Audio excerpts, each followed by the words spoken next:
Good afternoon, everyone, and welcome to the panel discussion session on rapid application development, security when you take charge of app innovation.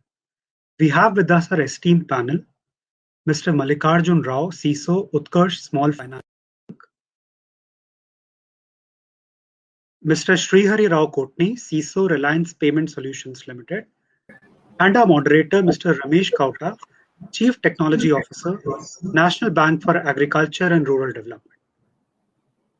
Hi. Welcome, panelists. And I would now request Mr. Ramesh Kauta to please take charge and carry out the discussions. Yeah, thank you, Vikas. Thanks for introducing us and having us here. I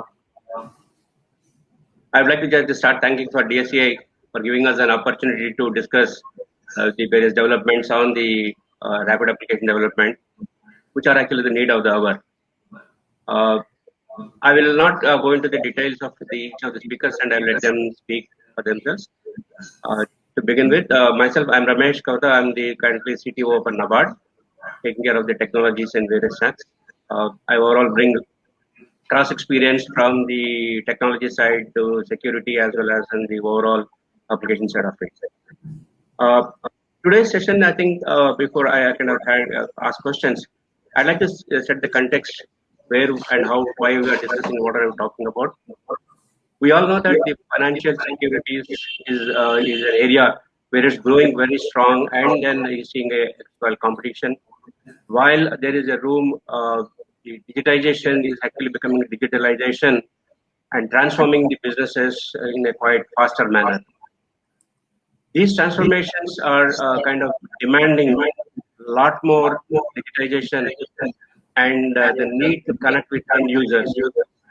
So that connectivity is something which is bringing the need for quickly changing the app, changing the context, and the need to reach out to the end users. So while these technologies are coming up, some of the industry verticals have come up with their own platforms where the digitalization of their vertical industries can be easily taken care of it. They're either using a kind of various platforms. It could be a low-code platform, or they might be using a the DevSecOps environments, Dockers, any of them. The technology what they're bringing in here includes the AI, because that's what they want to identify and then see how to reach out to the end customers. Given that overall kind of an environment, one of the challenges what we see here is what technologies can be adopted and what is the security focus that each of these organizations or technologies will be bringing in. So that would be our overall content for now.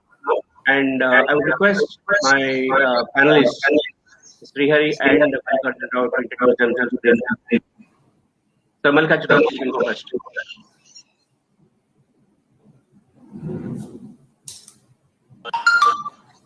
Sorry, Ramesh, there was the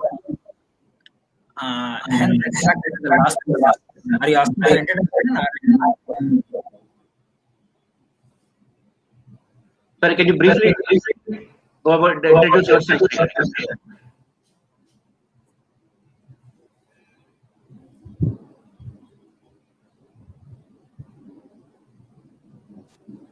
Ramesh, can anyone put on mute so that it will, right. So Ramesh, so I didn't understand the last question. Are you asking a specific question or just introduction of? No, I just wanted to introduce yourself. Okay, right. Sorry for that. All right. So good afternoon, everyone. My name is Srihari Kotni. I'm working for Reliance Jio Platforms Limited. So currently taking care of Jio Financial Services. I'm acting as a Chief Information Security Officer for an organization called Reliance Payment Solutions Limited, and also the other entities under the Jio Financial Services into payments banking and payment gateway and merchant acquiring, the multiple, some of the NBFC business, billing, etc. Right. So, I have been in financial services security industry. I think for most. Earlier actually I was with Airtel also. Part of the team who built that Airtel Money Services Limited, AMSL. So today you call it Airtel Money. So I have been working in information security roles for last 20 years. So happy to be part of such an interesting discussion.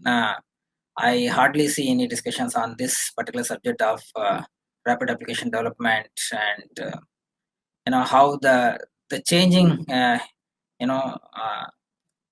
how the changes actually in development and deployment are enabling the digital payments platforms, and what is the security implications, because we have seen how it is been evolving, etc. So looking forward for some interesting discussion going forward. Thank you, Ramesh. Right, over to Mallikarjun. Good afternoon, everybody.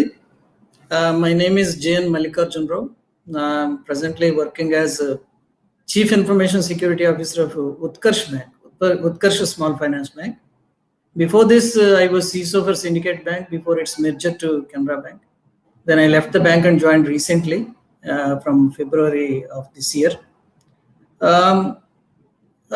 Coming to my experience, I am basically a banker, having more than 31 years of service in various domains of banking, including business, IT operations, IS security, audit, both financial and IS audit. Then I became CISO.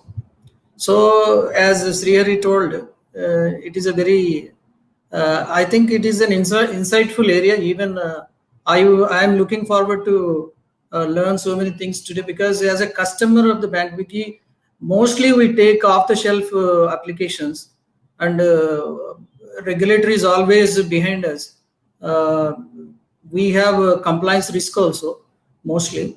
We basis this cybersecurity framework, and specifically this Gopal Krishna Committee recommendations.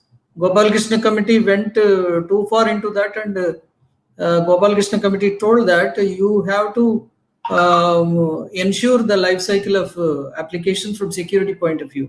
So I'm looking forward. A lot of technologies are there, even developers may be knowing. We also, on a lower level, we also do some programming and development of small applications, very low level applications in the bank, but mostly big applications, as you are all aware, we take from outside only, off the shelf, and big vendors, medium vendors, and small vendors.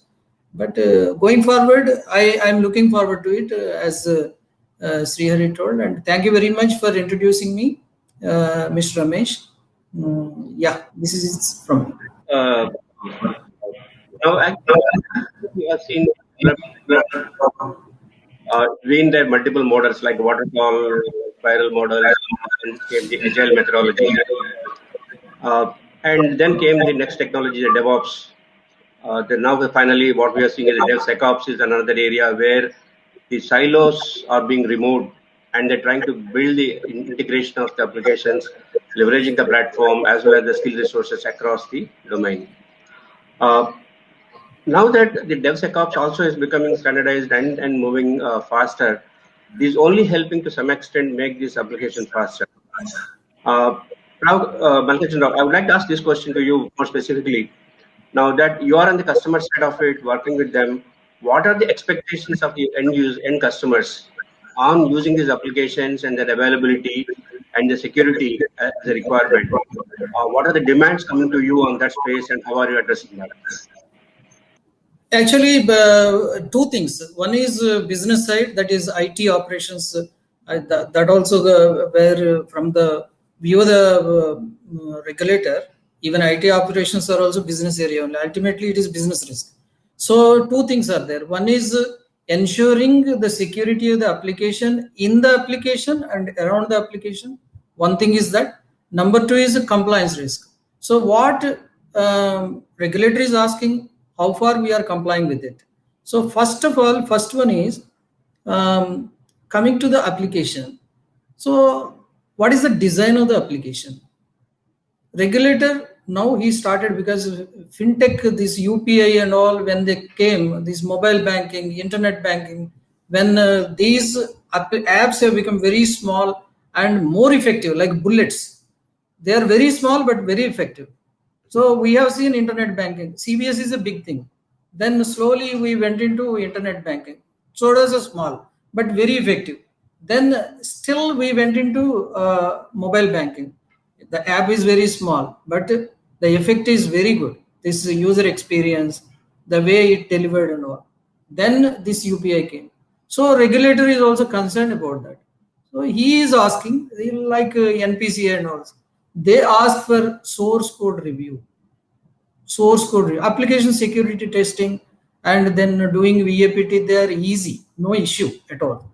Source code review, they are asking source code review throughout the life cycle. They say that Gopal Krishna committee always said that during onboarding, during change management, throughout the life cycle, you have to ensure the security. So perfect. Whenever version change is there and all. So source code review is a big challenge for us. It is a big concern because when it is a closed application, the vendor is hesitant to give for right reasons only. He does not share anything that is inside it. There we are getting only confirmation from him. So getting confirmation, are you feeling comfortable? No, we are not feeling comfortable. So that is one concern there where I mentioned. Second one is regulatory compliance. Regulatory compliance, it depends upon the sometimes suddenly it changes. Sometimes they say that you get the confirmation from the vendor wherever it is not feasible for you to get the source code review done by at your end. So we get the confirmation wherever some vendors are good, but because ultimately it boils down to your agreement contracts and all. So in contracts, if we mention very explicitly that the vendor has to share the code, there are no issues. But having said that, it is better now rather than 5 years back because of as you said, this DevSecOps. Similarly, in business area also, IT, business, and this regulator that lookout went in simultaneously. So everybody was alerting somebody. So ultimately, we have to comply to the regulatory guidelines and all. So it is better now. It is better now. Everybody understood that IT operations teams, this our audit teams, risk teams, as well as the regulator. Yeah. Srihari, I would like to have a follow-up question with what Rao said. In terms of offering solutions and using the bullet kind of an applications where they're being built and released to the market and for the end user utility. Now, in some of those platforms, what we have seen in DevSecOps or in the standard platforms where they're deployed, one of the area in technology being used is the microservices. And that also gives them a flexibility of reusing those services that once it's tested and approved by a static code or your dynamic assessment testing, that code can be reused. Do you see that any advantage of that being used and how quickly it helps you? Any experiences? Right. Thank you, Ramesh. It's a very interesting question. So I'd like to share my experience. So I will tell you that actually, there are two problems, that went, the business problem and technology problem and information security problem. Right. So business wants, services to be available to the end user, or it has to be rolled out, at the earliest time. Right. And technology team actually wanted acceptance of business as well as the information security team after they say that, look, we have finished the development and it is ready, right? So InfoSec team has a problem that you have done such a huge cycle, and at least I require some amount of time, let's say some 5 days, 6 days time of the application, right? Second thing is actually that I don't want the application to go live if there are some critical or actually high findings that may potentially lead to either data leakage or revenue loss or some business logic related issues, right? Then the DevSecOps saying that there was a question comes that how can actually a developer take the code so fast without actually taking the proper sign off or actually going through the proper cycle things and all, right? So, but over the period of 5 years, many problems are, resolved or actually matured, So just I would like to cover a little bit briefly into this. One is actually that microservices, right? So I'm talking about your question directly. Actually, there's a people, process, and technology. There is a maturity, in all aspects. So I would like to start with the microservice. Microservice makes the business requirement and the problem statement actually as a name indicates smaller, right? A microservice can be like if a person do the bus ticket booking and a specific code, a piece of code or a feature gets released where he can actually enable a notification or actually or he will be able to see how the bus is traveling right from one place to another place. So this is actually altogether a different product and different service which is actually embedded into his main bus ticket booking app. He clicks there and a different microservice gets triggered and a different screen gets triggered where he is able to see the bus how is traveling, right? So one thing is that there is a faster delivery of microservices. Second thing is information security team don't need to reject the entire product. When there is a problem, they can actually reduce to for a specific microservice to go to the production, right? So the feature can be there, but except few features which has got the potential. So basically, if you look at the banking, not every banking product actually has a potential to lead to the data leakage. Hi, sorry to interrupt. Could the other panelists please mute themselves while Mr. Srihari is speaking? There seems to be a bit of an echo. Echoing, yeah, right. Thank you. Right. Thank you. So, I mean, like as one of the discussion I was talking.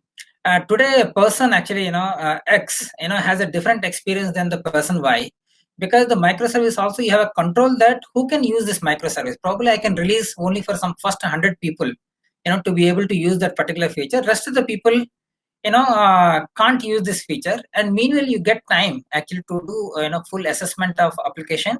And if it is not risky, then actually, you can release it to the more people. So similarly, that choosing of the target groups can be like a small group or some kind of CUG or only for employees, and or some kind of geographies like north, west, south, kind of thing. So this de-risk greatly, because micro, and also when this deployment happens, actually the DevOps related errors, right? You can actually deploy some code in the server X, but rest of the 63 servers actually the deployment will not be there. In case there is an outage, etc., because of this code, a quick reversal is possible, right? And second thing is the people part. So compared to the 5-6 years back, today the developers are actually more trained, right? The DevOps actually makes them, one thing is InfoSec team heavily investing on the training of the developers. Today developers are much smart and they have the tools. Today they don't keep actually clear text password in their code, right? They will rather use a kind of HashiCorp kind of password vaults. Right. Similarly, they are well aware of PCI DSS requirements or AUA requirements. They are well trained on the cryptography and all. Like many of the organization, I won't say every organization has invested heavily in the people's the developers knowledge. But I think today major number of good number of IT as well as the banking organizations have invested heavily in the developers training. Third is the processes, where the developer himself actually can do majority of the InfoSec tasks, that DevSecOps actually enable them, so that they can test their source code, they can, put their containers under some testing, they fix them, actually, put the container back, so that the ownership of, reaching a secure code actually lies with the developer. And InfoSec team actually can look into the, the larger picture. And second thing is you can actually de-risk or isolate that which are the microservices deals with the PII data, which may not be dealing with the PII data. So you can focus more on those microservices, where that can lead to, one thing has not changed is the impact of the incidents. Whether it's a recent, the wallet incident or any incident. So today, the hackers knows actually how to get the good publicity out of incidents. Right, so that impact and the impact of the organizations due to any minor or major incident actually remaining same. But however, with the processes and the new methodologies, we are able to we are moving towards great de-risking with this new development methodologies. Yeah, thanks, Jigar. I think thanks for elaborating the area and approach, how you're taking it. And it's actually takes me into my next point, what I wanted to mention about, and at least share it with the audience is, we're also seeing a kind of platforms, verticals based on the industry. It could be insurance based, or it could be financial segment based, or it could be related to healthcare or any of verticals. Earlier, the development of the applications are done by a general developer, where she may have a little knowledge or general coding, a heavy dependency on the subject matter experts or the high-level designs, etc. And if I can quote an example here, I think recently we have our Indian Postal Bank, which is rolled out. They have taken this route of rapid application development using a platform, which is of course a banking platform where the application development is much faster and quicker, as you mentioned. That is enabling them to onboard millions of customers quickly in the remote areas, as well as in the areas where there is no reach for those people to go back. Now the postman is able to go, travel there, take a handheld, and then get him enrolled or give the services to them. While these services are actually kind of coming faster and helping the verticals to quickly reach out, and of course, I'm not naming some of those small finance banks, etc., which already leveraged this in a big way. Given that, we also mentioned earlier about the requirement of compliance from the regulators. And how do you see these equipment while being deployed and used in the regional offices? Is there any issue with the geo tagging or maybe tracking them? Does it be helpful, or it does go against the individual's choice? Maybe first Srihari and then Mallikarjun, both of you can answer it. I'll answer this.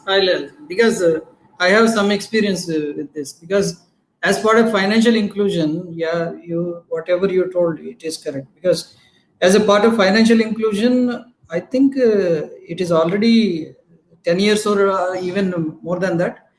These micro ATMs were provided to nooks and corners of the country. Vendors are also there. Initially, PSUs went in a big way. They have onboarded these services from the vendors, and it is quite successful, but we have still a long way to go, but it is successful. As far as geotagging is concerned, it is a very good area. The application of this is very beneficial to the bank. As far if I confine myself to the banking, as far as these micro ATMs are concerned, even bank can know where that guy is there, where he is functioning. That is also the report is being given by the vendor, particular vendor, that business correspondent who handles this POS, that micro ATM and all. He goes to the nooks and corners, and instead of the small customer coming to the bank goes to the customer. That is the actually objective behind this, and this is a part of financial inclusion. And if I expand this to other areas of geotagging, successfully banks are implementing geotagging in terms of this mortgaged properties very well. Actually, if you have the coordinates well, that longitude, latitude, and we have apps also. Those small apps are made internally only by the bank team. This geotagging is done, and centrally we can monitor because as you are all aware, banking is a very long journey, and historically everybody knows about the banking. Even in some cases, when you go after 2-3 years, you won't find that location of that mortgage property. This is a challenge actually in banking. It is with this geotagging, it's a very good helped. This IT has helped in a very big way. And as you are aware, Google Maps is one of the best applications for this geotagging. And we in our bank, actually, if I go a little bit beyond to understand this, how business can be delivered and frauds can be managed, we have a Google Maps problem, because somebody changes my phone number, my branch phone number, with his fraudulent phone number. So somebody who searches the Google Maps, he gets that phone number of the fraudster. He thinks that customer thinks that that belongs to the bank. He calls, then the fraudster takes the call. Then the fraudster, as you are all aware, he social engineers him and then take away his money. That is the modus operandi of this Google Maps issue.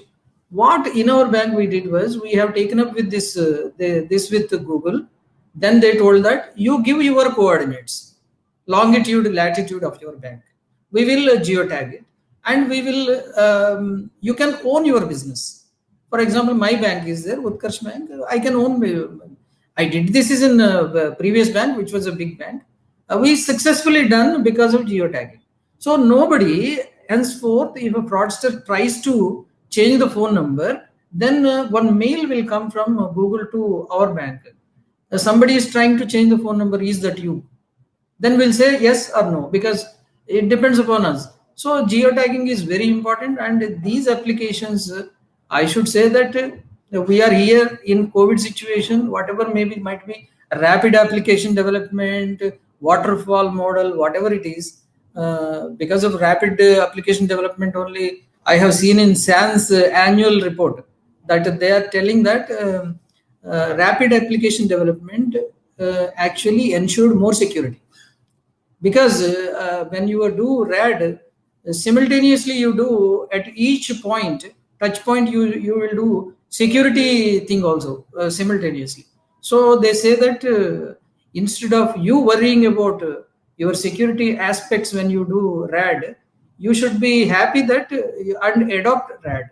So this is the area. It is very important, because Postal Bank, I heard for the first time from Ramesh that they are doing this kind of development, wherein quickly for doing this, some requirements you take, onboard that, then you improve on it. That is very good for rural, because I worked in rural branches also initially during my even when you see the you want to tell something, Ramesh? To ask Srihari to respond to that. Right. So, I mean, Mallikarjun Rao is, you are, you are rightly actually, telling the benefits of the business. Just I want to give the other angle to that, if I understand Ramesh question correctly. So today, leaving the core banking and some core applications, today some 40% of the code are actually, is supporting the rapid application development with some kind of foreign code. Some code is actually, supplied by your vendor, where you have, SLAs and you have kind of agreements. Some code actually, you'll be probably downloading, from internet, and some code maybe, a kind of semi, structured, like, that particular service is available to you over the cloud, right? So here what happens is, let's say example, today the authentication is actually today handled outside the core banking system, right? There will be some kind of VKYC, video KYC, and there is something like digital KYC, right? Or you have some AI and ML based solutions, or it can be geotagging, right? So that will be probably a Google's, some kind of code you will be putting, right? So like that, the developers keeps, coming up with, some third-party code or some kind of vendor code which you are incorporating. But what is the implications of it, from regulatory and privacy point of view, that you are actually, this some of this application, for example, authentication is dealing with the PII data, right? They'll be taking your, your video, or sometimes they may be taking your Aadhaar number, right? Similarly, geotagging requires actually, some kind of SDK, embedded into your app, where it takes the, Langlet and, actually sending to some kind of SaaS-based service, and in turn, actually, it's providing with the feeds here, right?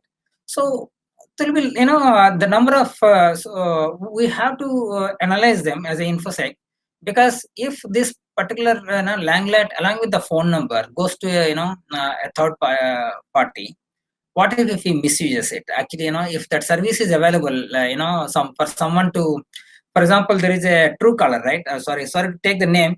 For example, an application actually gives, phone number to the name mapping, right?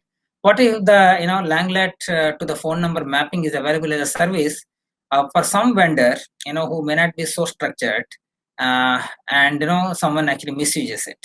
So today I can actually I can joke to you, Mali, that I know where you are yesterday evening, right? So or it can be PA data leakage, or it can be bringing some kind of malware inside your organization. So InfoSec team again have to analyze that and de-risk it. What is the third party code that is actually dealing with the PA data or financial data, and what is the the data actually that you are using it as a just service. What is the request and what is the response in our simple InfoSec terminology, and what is the good scenario, what is the bad scenario, right?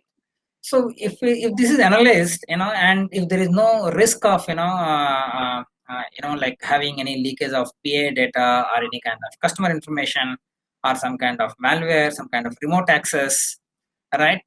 If this is identified and validated to the extent that we are safe from any kind of risk, then you can actually use this code. Yeah. Right. So, I think you actually kind of brought me to the my next point. Thanks for bringing there.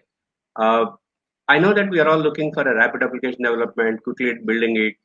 We also have seen the challenges in terms of compliance coming from regulators and other requirements. Now, given that all of them coming in, how is the skills availability and then skill in the market? Who is building your applications, and what do you think a change may require there? We also know that in the security fraternity, there are millions of jobs likely to come up.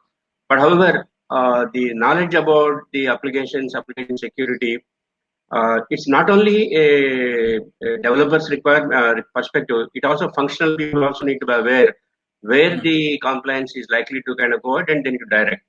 Given that both from a bank's perspective or maybe developer's perspective, I just want to hear your comments in terms of skill availability and what challenges you are seeing, if you are seeing. Right. Shall I? Okay. So, first thing actually, when someone brings in an idea, right, typically startup companies are actually, some kind of analytics, some kind of, like a video KYC and all, right? So when InfoSec team talks about some kind of, privacy issues, there'll be a shock, throat shock. So we are bringing in innovation and actually, you are cutting us down, right? And also, there is a lot of requirements on the data localization, right? The PA data cannot stay out, right? So how do we ensure that the data will stay out because you have spinned this particular solution and somewhere in the AWS and all, right? Yes. So this is the challenge, and that the awareness, across not only the developers, even the business teams, integrators, also made aware of it. But often actually it comes that which will come first actually. Is it possible to really to make someone aware a continuous basis? Not really actually. Only when there is a situation, only then only they will come to know. And so we try to balance it out. Like so what is the regulation and how do we demystify, like some kind of, if if a vendor says that look, the data gets purged immediately after the transaction, probably this is one of the compensating control, or kind of making sure that you spin a AWS instance on India infrastructure, India data center. This is something actually makes sure that we meet the requirement of data localization, right? So we have to work closely with the vendors and with the internal teams, like kind of shift left instead of saying no at the end. So over the period of time, actually there's a greater engagement, that the moment any new requirement comes up from the regulator. For example, video KYC is the requirement of regulator, but at the same time the solutions available for video KYC is actually maybe violating the regulatory requirements, right? So so both are has to be balanced. So the business teams actually first thing they do actually they immediately engage the InfoSec teams to understand the business requirements and what is the service available, and there is actually that's evaluated actually very early. And also we have again I was saying the de-risking, right? How quickly you want to start over the period of time, how do we actually de-risk them completely, maybe moving them to the on-premises cloud or some kind of access controls, some kind of federated identity. So all these things actually, to be considered in the journey. I'll add 1 or 2 points to this from my side. Actually, we have 2 types, if I basically tell. One is closed application and one requires continuous change management. For example, closed application is one application is taken and we are using it. For example, continuous change management is required. In CBS, for example, continuous change management happens. In ATM switch server, continuous change management happens.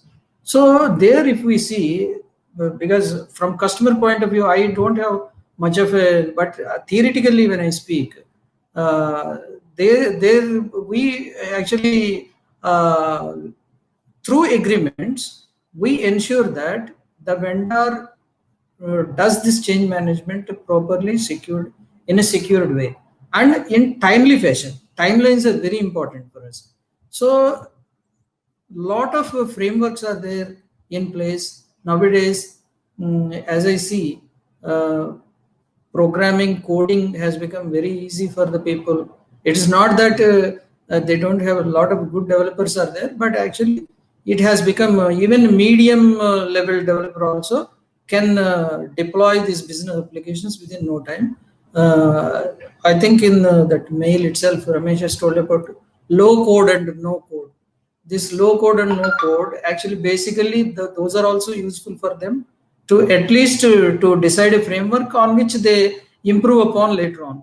So from my side, actually these timelines, when we set from business point of view, business requirement, this rapid application development will be very useful for it, because something we will put, something we will deploy.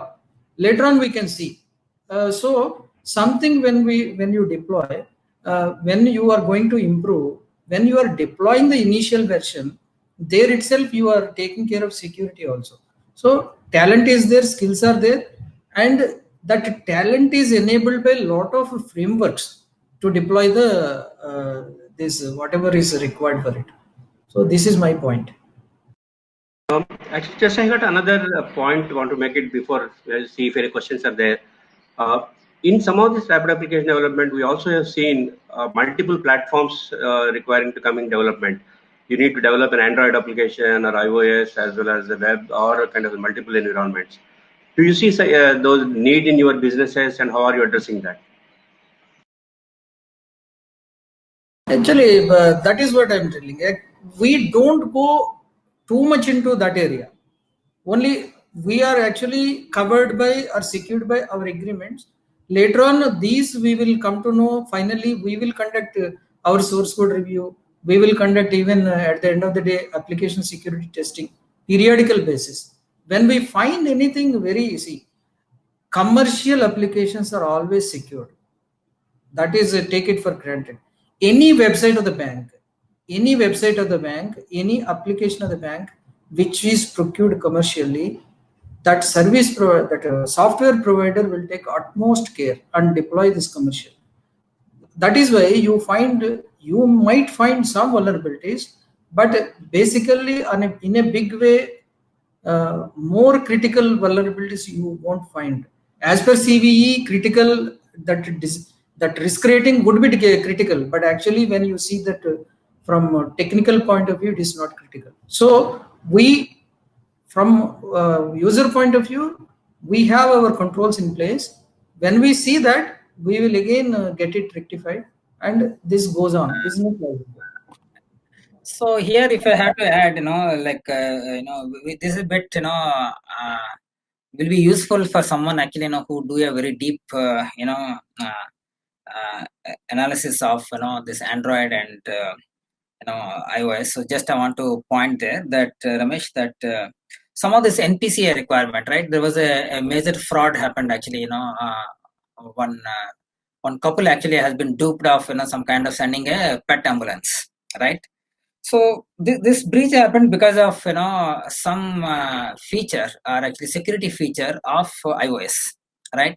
Where actually an Android actually lets app to access the SMS message and send it out, but iOS don't allow that because they assume that there is a malware actually which will take over the phone and maybe sending out the SMS messages, it will hold that message for some time for user to cancel that message.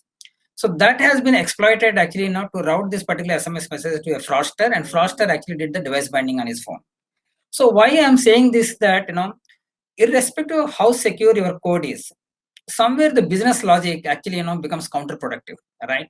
A security feature in iOS actually becomes a counterproductive thing actually to exploit it, right? Second thing is for doing the device binding, right? Android actually you can do a device binding very easily because it can read certain parameters of the device, but iOS do not allow it. So then that means you have to write something more actually to do the device. So this is actually a kind of cat and mouse game, right? What you think is very secure becomes insecure, and what you you have to continuously keep updating are looking for this business logic related issues. And I just slightly disagree with Mallikarjun that the COTS products are generally secure. Yes, I mean there is a good investment on security testing and all, but however there also the business teams and InfoSec team, there will be a fight that the business teams wanted to deliver the feature new products quickly, and so again this leads to leaving some kind of vulnerabilities, right, with some kind of assumption, because the vendor will not know that where your product is getting used. Is it getting exposed to the internet, or whether it is internally used, and what is the environment and all. Of course, generally you can have more trust on the COTS product, but of course these days open platform products also like Apache or some kind of Hadoop, etc. You will see that some kind of wonderful security features in those products, though they are actually free tools, right? So it was ultimate ownership is actually with the bank, not to really trust anyone, and looking at all aspects, particularly look for business logic, where the visibility into the source code and how the data is being handled and all, because somewhere because of some feature actually you will see some surprise that your data got leaked, and you have no clue that how this data got leaked. So it was a continuous vigilance is what is needed, irrespective of what the application development is. And you should be more actually with this RAD kind of model, you should have a full control and oversight on the code, feature, functionality, and how the data is being handled. Thanks, Srihari. I think we are running out of time. We've got just one more. Let me wrap up as a moderator, and thanks for kind of your time into that and sharing your reviews. I see that you're definitely accepting and agreeing rapid application development is a need, and that's going to change the scope of the businesses and help the organizations. Yeah, at the same time, I also see here a concern that unless security is built in and then made it available and owned by the functional design teams, I think it's going to be a difficult environment. We also touch base about the risks in terms of the vulnerabilities and hacking that's happening. Yes, obviously there is technology same but does not work for each other, and that there need to be a kind of an improved rhythm in terms of what to do and how to manage it. While the end user customer requirements are faster and quicker, we also seen the most of the brick and mortar companies and banks will not be working anymore. They'll all be digital. And again, we are not naming anyone, but yes, we have seen banks being created in virtual fly and then having it. We also have seen concerns where the apps are being used by the fraudsters to dupe and take money out.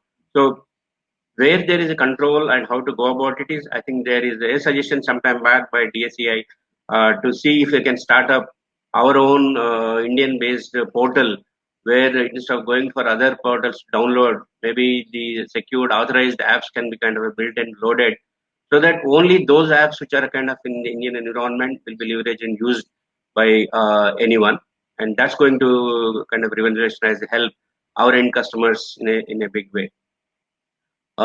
Thanks for joining us today, and I think we are almost end of the time. I'd just like to hand over back to Vikas. Thank you, Mr. Gota, for your closing remarks and for moderating the session and making it extremely interesting. Thank you, Mr. Rao and Mr. Srihari.